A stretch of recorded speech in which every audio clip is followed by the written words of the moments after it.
Good evening, my compatriots in the Philippines and the world. Today is evening, late evening of July 30, 2026. I'm the Our Lady of the Miracles, Lady with a bleeding heart,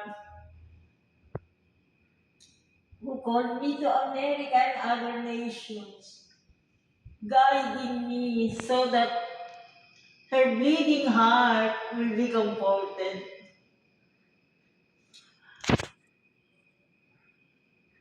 As I finish my meditation and prayer this night, she told me to come out and have a video to be entitled The Blessed Mother Blessing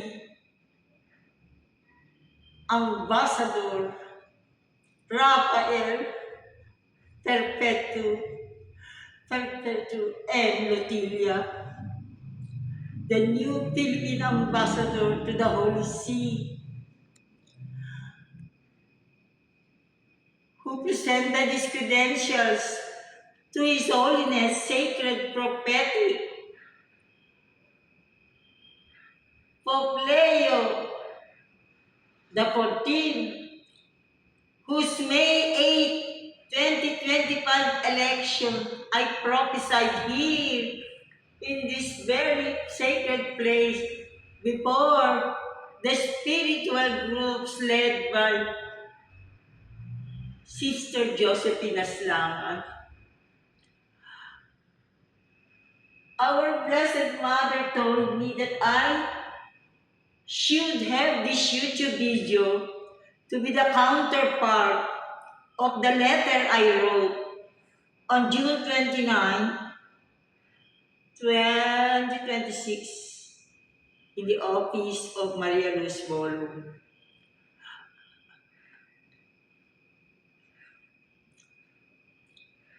This is the very place where the Blessed Mother, Lady of the Miracles, Lady with a bleeding heart, inspired me to offer, to welcome Secretary Rafael Perpetuo or PM Lotilia as the new Secretary of the Philippine Department of Environment and Natural Resources. Now the Blessed Mother is telling me, you see, that welcome that I did here with the Cordillera Region, Department of Environment and Natural Resources. It was really prophetic because in that video, you have the photo of Secretary Lotilia and His Excellency here at this side. His Excellency, the Sacred Prophetic President, Philippine President for the world, Ferdinand Romualdez Marcos Jr. The Blessed Mother told me that prophesied the new 2026 Philippine Ambassador to the Holy See.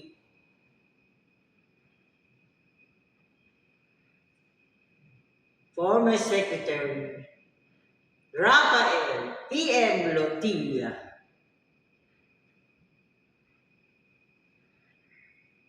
And when I wrote my letter to the cabinet members, Sacred Prophetic Cabinet members of the Marcos Jr. Presidency for the World, I shared with them my letter hailing the presidential appointment of Secretary Lotilia as the new 2026 Philippine Ambassador to the Holy See. And now, above all, let me tell you this afternoon upon arrival here and I knelt at the back and I prayed the message of our miraculous lady with a bleeding heart.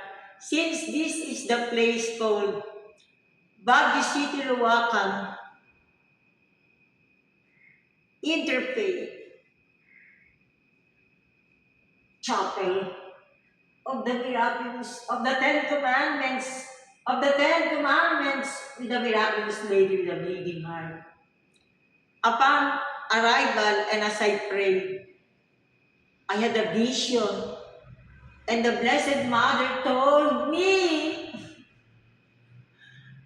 to remove the bleeding heart, to comfort her bleeding heart. May the people of the world visualize the 10 Commandments there on his heart, on her heart, on the heart, his and her heart of everyone. Imagine now the 10 Commandments there at the heart of our miraculous lady with a bleeding heart.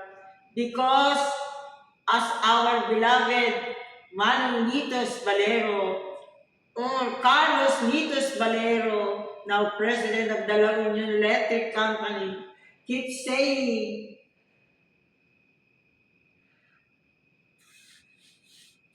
that the Blessed Mother, be it done unto me according to thy word, is ahead of the prayer of our Lord Jesus Christ. Thy will be done. Thy will be done, unconditional love. And the prayer that we learn here in this sacred prophetic shrine chapel, the basic learning here is help us to obey, to do your will. So, the Blessed Mother said, you begin now. From this day, as we end the sacred prophetic graces of July 2026, Philippine Ambassador to the Holy See, Rafael P.M. Lotilla, presented his credentials on July 2026, and now we're nearing the end. Tomorrow is the end, and July 31. 2026 is the feast of Saint Ignatius de Loyola. So now, my compatriots all over the world, join us as the Blessed Mother is thanking and above all blessing the new Philippine Ambassador to the Holy See, Rafael Perpetuo M. Lotilla, with a pilgrimage performance by the spiritual groups I have studied through the years and in my publication. The title of our pilgrimage performance, to fulfill Saint Teresa of the Child Jesus project for me, the Philippines Transfiguration Temple for the world, the pilgrimage performance with the spiritual groups. The Kapatiran Espiritual ng Pilipinas will be called every Filipino as living saint for transfiguration grace. And now I thank my videographer, Janine Marshall, who graciously accepted this documentation as tribute to every Filipino, when every Filipino will be able to fulfill, when every Filipino will be a living saint for transfiguration grace. then the Philippines will bless the world as the Philippines Transfiguration Temple for the world. Amen.